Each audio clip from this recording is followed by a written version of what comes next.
I want to thank everyone for being part of this. One of the challenges of the pandemic is not getting to see each other. And no matter who we are, even though I've had the ability to come here to synagogue and to be out doing some life cycle events, I miss seeing so many of you. We don't have more than 20 people here any given Shabbat. But as hard as it's been for so many of us, I know it's been doubly hard for our beloved Rabbi Jack Segal, who, as some of you may know, understandably so, he and his wife Toby have decided to stay completely at home. Given their stage in life, they want to be as safe as possible. So Rabbi Segal, we wanted to give you an opportunity to see some of your admirers, some of our members of our congregation. And I was going to ask you some questions because we all wanted to learn a little bit from you today and be reminded of your wisdom and know that some of the wisdom you could share with us today, I know can help us all as we continue to struggle through this pandemic. So Jack, I thought we'd start by, if you wanted to just tell everyone what this pandemic has been like for you and Toby, what you've been doing, not been doing, how you've been getting along in the last 5 months. Oh, great. We've been getting along very great, actually. In fact, I see my wife now more than I've seen her before. When I was raising my kids here, Beth Yeshurun was 24/7 over here for me. You have a whole staff of people. We never had a staff. I was lucky in the beginning. 3 years, I did not even have an assistant. I had nobody. 1 year, then another year, another, not 3 consecutive years, but 3 different years. When I'd have an assistant and he would leave, it would take a year to get another person to come in. And on 3 separate years, and 1 year, the synagogue blessed me by telling me not only do I not have an assistant, but I became the head of the school system. I had to run the school also. So it was really, I said 24/7, that was not true. It was 37. I was running not only during the day, not only the afternoon, not only the evening, I was doing other times also. It was very interesting. The synagogue, and we were here during the time when the synagogue was growing. The synagogue was actually growing. I think when I left, we had 2,200 families, if I'm not mistaken. That was the time when people were moving in to the city of Houston. We had loads of people coming to the city of Houston. And Toby and I, we get along well. We've been married now 62 years. And to be married 62 years, if you don't get along well, that means you like to punish yourself, let me put this. But we get along extremely well. We've gotten along very well. We've raised 4 children. 3 of them were born elsewhere. One of them, our son Scotty, was born here in Houston. In fact, I told Toby when we got married, I said, I have a habit, I take a degree in every city at a university where I live, and I have a child wherever I live. We had children wherever we lived. When we moved over here, we had 3 children, but we had Scotty over here. He was my Houston child. So all I can say is we've gotten along very well. My feeling is always make the best of a bad situation. And if you tell yourself, oh, it's miserable, it's going to be miserable, no 2 ways about it. Like Toby always tells me, when she has something bad happening, what she does is she thinks of something good in her family. I just saw my grandchildren call me. In fact, I tell you, it gets so embarrassing. I have 2 grandchildren going to Beth Day School, and they call us like we're doing right now, Zooming, or it's not Zooming, but what's the other thing that? That's Zooming. Oh, they use another. Zooming. And FaceTime. The youngest one, he's 7 years of age, he says, Poppy, he says, what's the matter? You can't do this. Didn't you ever go to school? It's embarrassing, but it's true. I did not learn this in school. I did. Any other questions you'd like to ask? Yes. So, Jack, what Jewish wisdom would you share with the group on getting through this? Well, I would say to get through this, you have to. A lot of people are very angry, right? Look at the whole country is revolting now. They're killing each other. We're looting. We're burning. I mean, I lived, by the way, and Toby and I lived right after we got married, before we came here in Portland, Oregon. Portland, Oregon was a beautiful city. What a beautiful city. The people were so nice over there. They were temperate, they were quiet, they were peaceful. But then they raised taxes in California, and California people moved up to Portland. And you see what's happening in Portland. I can't recognize Portland, the people of Portland right now. It's unbelievable. I think one of the 613 mitzvot is love your neighbor as yourself. If you, for example, can have good feelings towards your neighbor rather than say, I'm going to burn down. Can you imagine people saying, I don't have shoes? So what they do is they go to loot a pharmacy and they take drugs. I don't know, maybe they're putting drugs in between their toenails or something. I really don't know what's happening over there. But all I can say, this is terrible. I can't believe what's taking place. Burning down establishments. Can you imagine? And everybody hates the police now. The police now, it's true, since I've been in Houston, I've gotten 2 tickets. And I wasn't very happy when the police gave me a ticket, but it was my fault. I passed the red light, and once I passed a full stop sign. And I must tell you, I was not happy with the police, but it was my fault over here. And I knew that if I needed the police, I would call the police, and they would actually help me, aid me, and assist me. But Toby always says when something is negative in her life, what she does, she thinks of something good. She thinks of, oh, I just had this call from my grandson or my granddaughter or one of my children who lives throughout the country.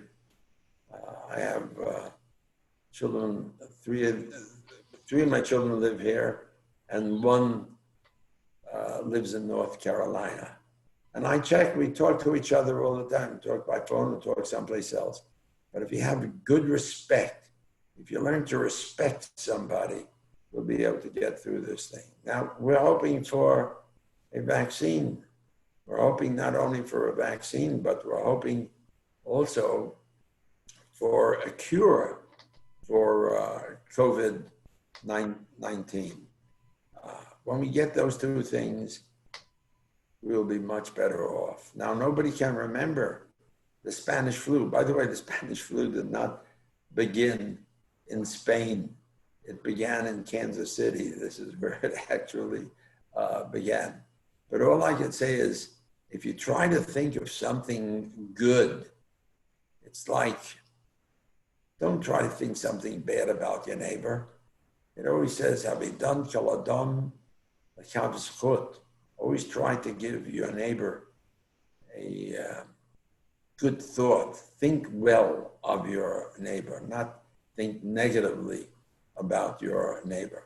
That'll help you also. You have to have positive thoughts over here. Positive thoughts, that's the important thing over here. Positive thoughts. Think positively. Okay. Now, you and Toby have been watching the services online?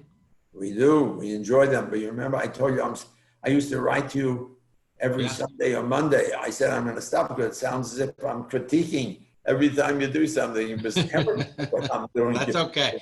I trust your judgment, so you're always welcome to. I mean, so I stopped it when about 2 weeks ago, I think. I just stopped it 2 weeks ago. But what else are you guys watching? We give very, very good messages. I must tell you that. Very positive messages and good messages.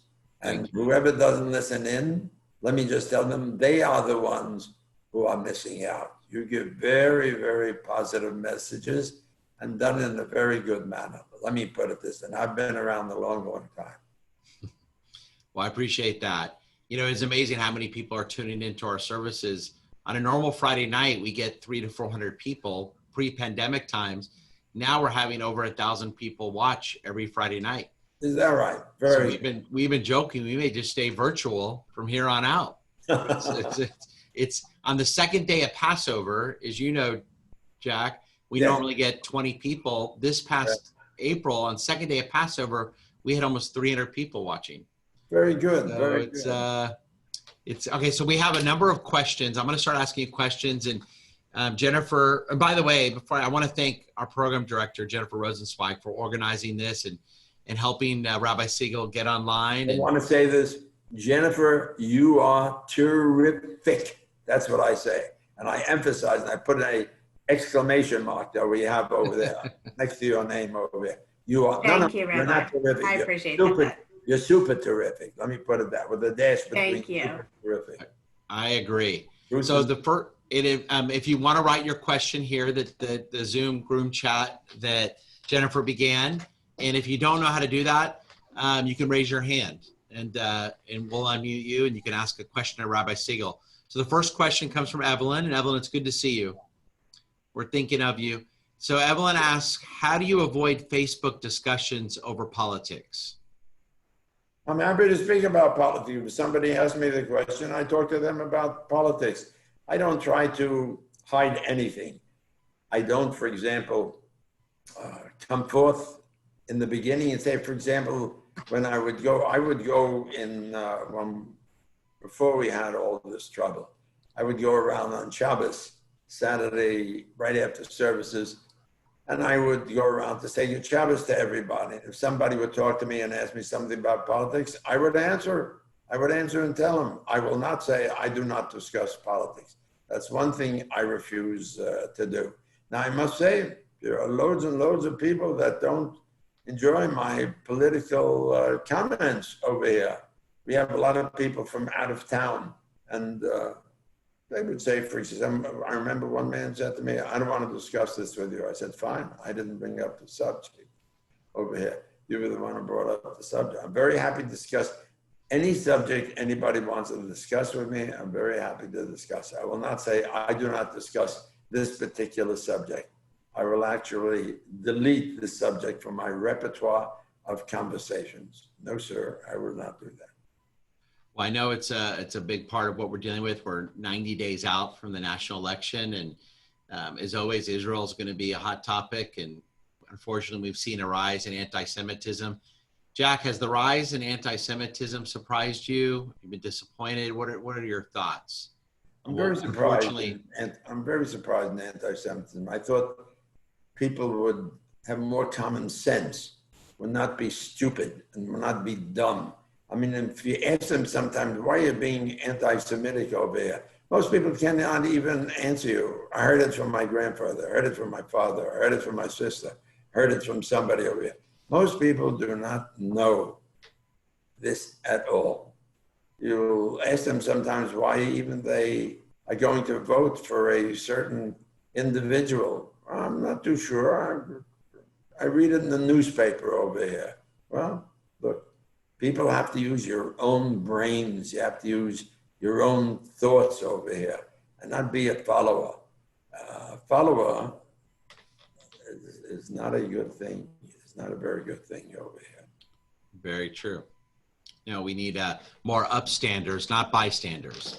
Right. And upstanders, as we as the Jewish people know well, when people stand by and don't stand up for what's right, bad things can happen. So Joe asked a good question. Joe, it's nice to see you. Joe wants to know, Rabbi Segal, what would you still like to accomplish? Live, that's number one over here. That's the first thing over here. And live well. All I can say is live well over here. I remember I called the synagogue. I wanted to come in and get my mail. They told me not to come in because I'm past 65. I said, I'm way past 65 over here. So Andy brought my mail every 2 weeks. I get loads and loads of mail, literally by the pound it comes in. I get so much mail, you cannot believe it. 98% of my mail are for contributions. This is what they're for over here. 98% of them are male. And if you weigh it, I get the, the big box that the mailman or mail lady that we have brings. I get 2 full ones. I get what they call hernia boxes. I mean, they're enormous. And they really are gigantic. And they're heavy, they're very heavy here. And the reason I get it is because I would send donations to organizations, a couple of organizations that I thought were very well. Now, I found out that what they do is they sell your name to somebody else. This is what they do. And each time you give a donation to somebody, it's being sold. So it's geometrically or sometimes exponentially, your name goes off to other individuals. So I'm getting, yes, unbelievable. I would get, and even my emails, I get an average of about 100 emails a day. And so many of them are about my organization and this organization and that organization I get. I mean, this is just going through them. I mean, it's ridiculous. So I don't go through all of them all the time. I must be very honest about it. I don't go through all of them all the time. What I do is I delete many of them if I could tell by the name, if I see the name. And sometimes I can get within 1 week, I can get 3 letters from them, the same letters or different letters, just with an envelope, and send in a donation. Are you still writing a lot of letters to organizations? And if so, which ones and which passions do you still get, feel like you need to write one of your beautiful and important letters? I don't write letters anymore to, personal, my comments to organizations. I don't do that anymore. First of all, I'm retired and I don't want to do that. And being retired, sometimes you get tired also. So I don't do that, send letters to them. What I do now is if I have an organization that I see that I know some of them that I, with regularity, send donations to. I have a young man that I knew who lived in Houston, Texas for a while. What happened, he moved to Israel, but unfortunately, he had an accident and he became a quadriplegic. And I send him a sizable donation all the time. I mean, he's just one. I mean, I'm just showing you an example. You mentioned Israel. But there are organizations, especially those who have been in the military and have been wounded and hurt. Now, unfortunately, some organizations, there is a lot of taken off the top of it for organizational expenses. This I've learned also how to find out about them, but I do try to help those that I found out who need help, who need aid, and who need assistance. Are you still writing? No, I'll tell you why I stopped writing. I wrote 6 books. 6 books I wrote. I enjoyed writing them very much. My books are short stories, very short, except for one book. 5 of them are short stories. I see you wrote a claimant, it says over here. Yes, you told me that you're reading one of my books right now. They're short stories and they're supposed to have good endings, happy endings. Like my first book was called When Man Closes Doors, God Opens Windows, with some positive thought. And the whole book is like that. I hope it is. Another one is focus on the bagel, not on the hole. A lot of people, for example, focus on the hole. What is the hole? The hole is not W-H-O-L-E, but H-O-L-E. The hole is a negative thought over here. It's an emptiness. Focus on the bagel. I like bagel over here with some lox and cream cheese on it also. This is what I happen to like. But I stopped writing when I was on my 7th book, and I had 296 pages done already. Now, I don't write on the computer because I only could write typewriter like with one finger, with my index finger of my right hand. And I use the left hand just to get to hit the shift, to get a capital on it. And what happened was I left it on my table that I was writing. When we had the storm, what happened, my table where I was writing was flooded, and my 296 pages flooded away. And I'm too old to start over again. Let me put it this way. And I didn't even have my notes because every time I have a story and I'd write up the story, I never had this problem before. I would throw out the story, so I wasn't going to start again. Oh, I did not know that. I didn't realize you lost. My whole book, I know you lost a lot, but I didn't realize you lost something. 310 pages. So I was almost finished with the book already. The book was almost totally completed. So what I did is, it was a sign of frustration. I had in my house 800 books, 795 were goodbye, washed away. We had 3.5 feet of schmutzige, dirty water, contaminated water in my house. That's why we moved. That's why we moved into a high rise. We live on the 12th floor now. My wife says, if we get flooded where we live now in a high rise, she's calling Noah personally, person to person. She's going to call him to make sure that she has a complaint against him. How do you like living in the high rise? Very good, very good.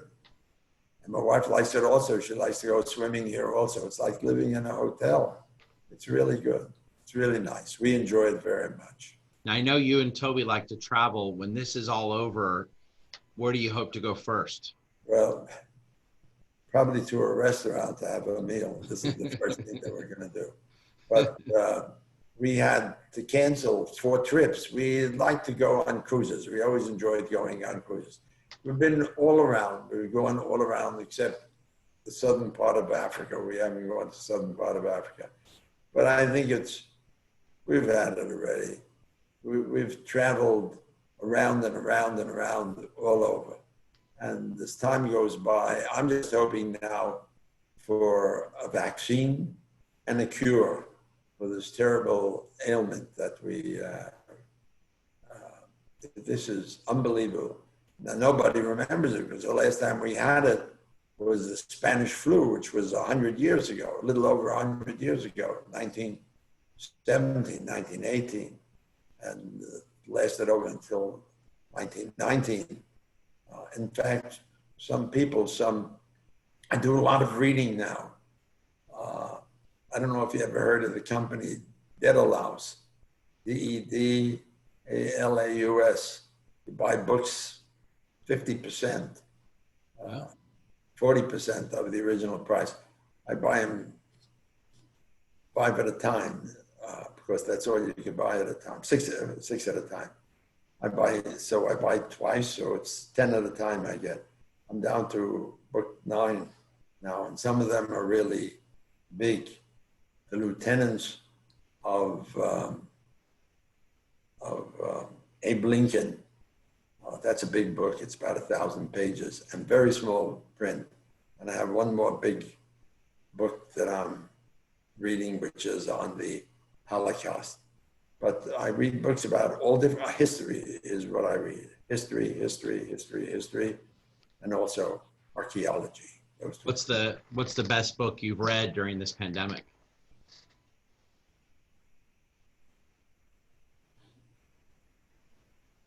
Some of the experiences of our military men in the Pacific I don't remember the names of the book, but during World War II, it was really some of the difficulties.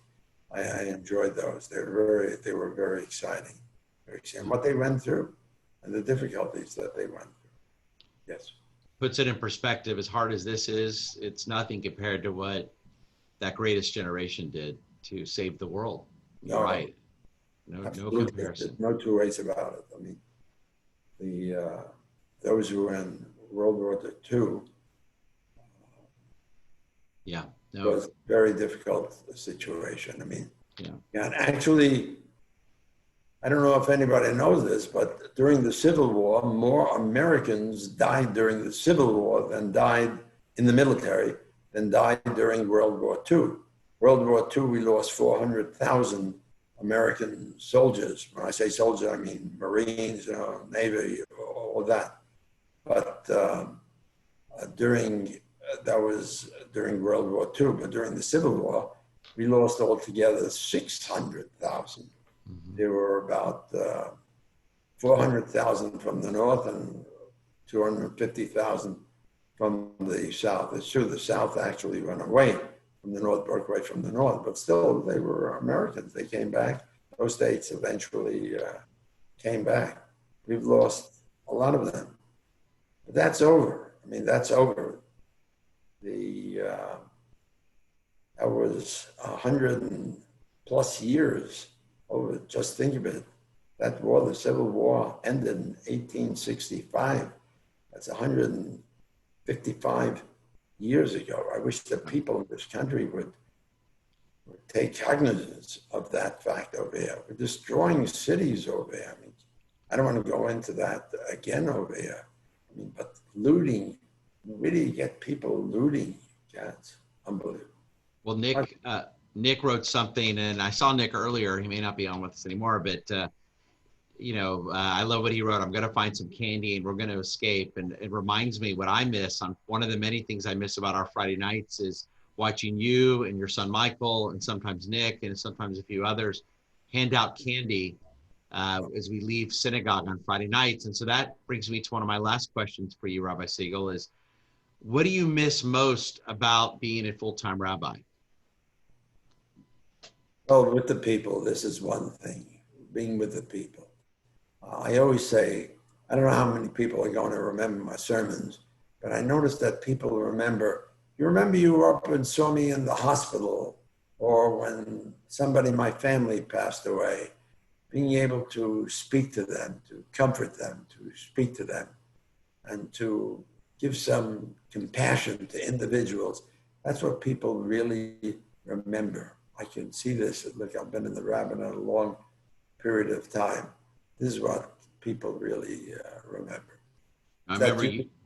I'm sorry. Lee. I was just saying, I remember you told me a long time ago that people won't remember a bad sermon, but they'll remember if you don't visit them in the hospital. Well, it reminds me a story about the hospital. We at least have a good way of finding out. The synagogue has a list of people, and as you know, you get a list of people who are in the hospital.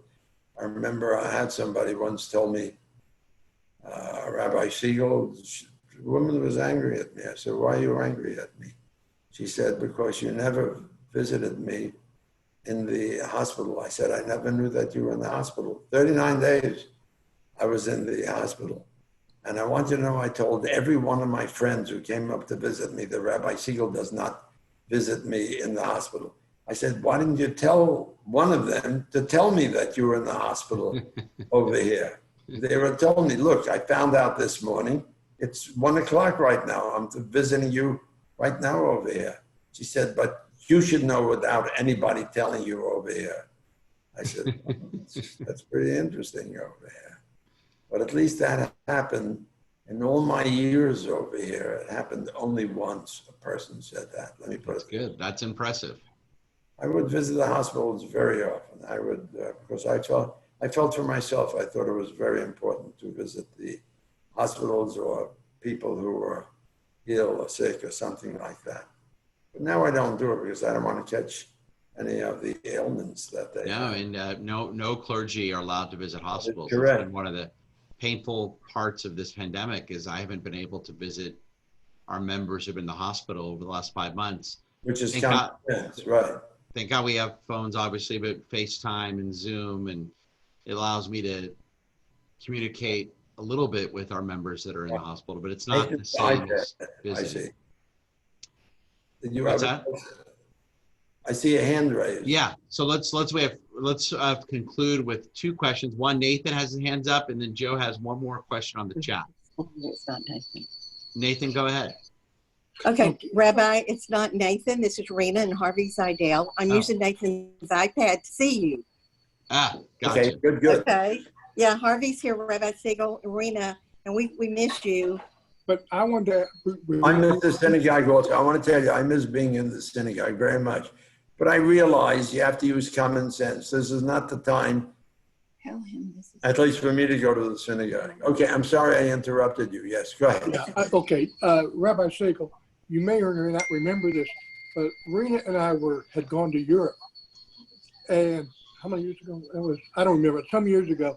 And my mom died. And we immediately flew back. You were at my brother's house. It was about 10 or 11 o'clock at night, okay? And you had been there for some time waiting for us to get back from overseas. And we sat and talked, and you said, Harvey, he says, you know, I'm going to officiate the funeral tomorrow. I'm going to give you my number. If you can think of anything you want me to say, he says, you call me anytime, all night long. Okay? And you were so kind. I don't think I'll ever forget it. So this person who said that you didn't visit them in the hospital, I believe you. You didn't know about it. Because if you had known, I assure her that you would have been there. You were there for me. All I can tell you is absolutely.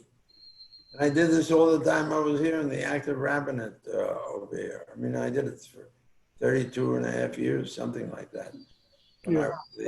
All I can say is you're a rabbi's rabbi. Oh, thank you so very much. I appreciate it, especially in these days. Now I see Margot, you're holding your hand up. No, it's somebody else. I think you're muted. Okay.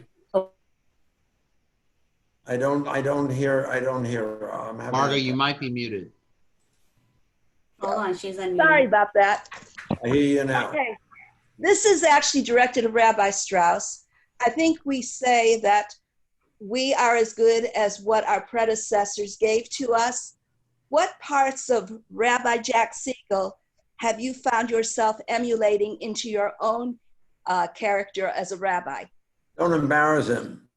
I think it's an easy one. That's why I went to ask Rabbi Strauss if this was not an easy one. Well, it's nice seeing you, Margot, and I tell your brother hi. I haven't seen him. He's supposed to be here. I told him he was going to have trouble finding how to do Zoom, but he didn't believe me. Give him a hug for us. You know, there are many, many, many aspects of Rabbi Segal's rabbinate that I've learned from, and I'm not speaking just for myself, but I think rabbis all over the country who know Rabbi Segal, know of Rabbi Segal, whose legacy is cherished in circles all over the country. If I had to name one part, I think I'll never forget, I had a teacher in rabbinical school who said the most important part of being a rabbi is you have to love people. You just have to love people. And I don't think anyone lives that out better than Rabbi Segal. And he said it a few minutes ago. You have to really love people. Even when they upset you, even when they're mad at you, even when you're exhausted and just want to go home and be with your family, you gotta love people. And it's an honor what I get to do, what Rabbi Segal did and still does in many ways for so many years. It's an honor because you get to love people and help them. And but you gotta love people. You gotta really enjoy being with people. And that's the challenge, you know, and if you love people, then you'll be a great rabbi. Absolutely. And so that's one thing I try to remember all the time. Is that Rabbi Segal set a great dugma for that, great example for that. Thank you, Brian. I appreciate that comment. Absolutely. I appreciate it. All right, so we'll end with this. Joe had one more question. What is the most important thing you'd like to impart to your grandkids? That is one of the important things I would like to tell them. Like people and love people, for example. That which you don't want somebody to do to you, don't do to somebody else. Always try to find something good in an individual. As I said, Habidan kol adam v'kaf zchut. Always try to find something good in an individual. I remember somebody once told me, I'll never get this, Arnold Schwarzenegger, you know, that guy's a giant. I mean, he's a muscle man par excellence. Somebody told him, do you know that he has a big pimple on his right foot, big toe he has? I said, what are you looking over there for? He never took barbells and lifted them with his big toe over there. Why do you always find something wrong, no matter what? Whenever I hear you talking, you're always telling me some lashon hara about somebody over here. I'm not interested in listening to this. Don't speak negative about individuals. Always trying to find the good in someone. If you find the good in someone, you'll see eventually it'll rub off on other individuals also. And they will also think well of other individuals. And if they do that, it'll be a far better world. You won't have what you're having in Portland, Oregon. You won't have what you have in Seattle, Washington. You won't have what you have in Baltimore over here. You wouldn't have what you're having in all these places right now over here. Yeah. No, it's advice I wish everyone would follow. It'd be a much better world, no doubt about it. Absolutely. No two ways about it.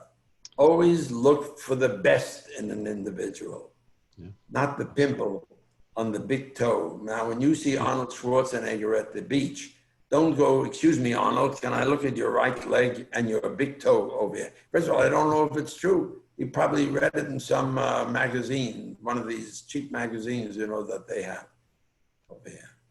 And if I know Arnold Schwarzenegger, he probably, if he had a pimple on his big toe, he probably went to a dermatologist to have it removed. Well, I want to thank everyone for being part of this. How you doing? I didn't see you. I'm just seeing Evelyn over there. Let me say hello to her. Okay. Nick, is that Nick with my Hershey bars? Right. Yes, Nick would always help me Friday nights handing out the Hershey bars. By the way, I just want to can I make this one comment, Brian? Yeah. Sure. We used to buy more Hershey bars hand out on Friday night, more as an individual than anybody else within Houston. I don't know anybody else who bought so many Hershey bars. At least this is what they told us. This is what people would tell us. And all I could say is that everybody enjoyed it. And people asked me, for example, I'd like this Hershey bar, that Hershey bar. And they'd like to go to my son, Michael, of course. Michael, because he has trouble with his right, he only has gross movement on his right arm because of the shooting that they shot him in the head so many years ago. He can't use his right hand. So what he would do, he would not hand out 1 or 2 Hershey bars to people. He would take a whole handful and hand them to people. That's why people liked him to go for the Hershey bars, because they get 8 or 10 Hershey bars at a time from him. And I must tell you, I've told this story many times, but let me just tell it to you. Are we getting close to the end, Brian? Yeah, but finish the story and then we can end it. I want to tell the story over here. People would line up to get the Hershey bars. And I was pretty good. I could hand them out really quickly. You know, I could hand them 1, 2, 3, 4. I could hand them out really quickly. But what happened, there were 2 kids about 8 years of age. I don't think they were 9, about 8 years of age in line. So I handed a Hershey bar, 2 Hershey bars, no, 1 Hershey bar to a kid and another Hershey bar to another kid, the second kid. And I don't know why I did this. I never do this, but I hadn't seen this kid before. I didn't know who he was. So I said, is there something you want to say to me over there? I thought he would say, yes, Rabbi, thank you. So he looks at me, the kid, and he says, I don't know. He says, I don't know what to say to you. So I didn't say anything, but the second kid standing right behind him takes his elbow and gives him a jab right in the ribs. Oh, I could see it was a tough jab. And he whispers something in his ear, and the kid smiles, and he turns to me, he says, yes, Rabbi, there is something that I want to say to you. And I see all the people putting their heads toward the kid. They want to hear what he's saying. And I said, and I smiled at him. I said, what do you want to say to me? I thought he'd say thank you or something like that. He says, Rabbi, I want to say to you, can I have another one? This is what he said to me. This is what he said to me. That's great. Well, it's been good being with all of you over here. It's been good being with all of you today. All I could say is think positively. That's all I could say to you. Think in a positive manner. If you think in a positive manner, we will get by. There's an old Hebrew expression. It says, Gamzu Yavor. This too shall go by. And we got rid of the Spanish flu, and we got rid of many other things. We will get rid of this virus also over here. You know, in Hebrew or in Yiddish, the Glitziana, you say a virus. You know, they're doing a virus. They are mitzvahs and they were a virus, you know, over there. A virus means bad deeds. That's what this is a bad deed. We say there's an aveira and aveirot. But if you're a Glitziana, you say a virus. So this is one of those, this is a bad joke, all I can say. So this will go by also. This pandemic will pass by. It will. We have to wash our hands often enough and stay away from people 6 feet. Look, and you're right. And I look forward to the day when you're back at services and handing out the chocolates on Friday night. So thank you, everybody. Thank you, most importantly, to Rabbi Segal and for Jennifer for setting this up, Jennifer Rosenzweig. And Jennifer, thank you again. My pleasure. We will be back soon. We're working on another important guest to join us. So look for our advertisements. And thank you again. And we look forward to seeing all of y'all soon. Have a good day, everybody. Alan, good to see you.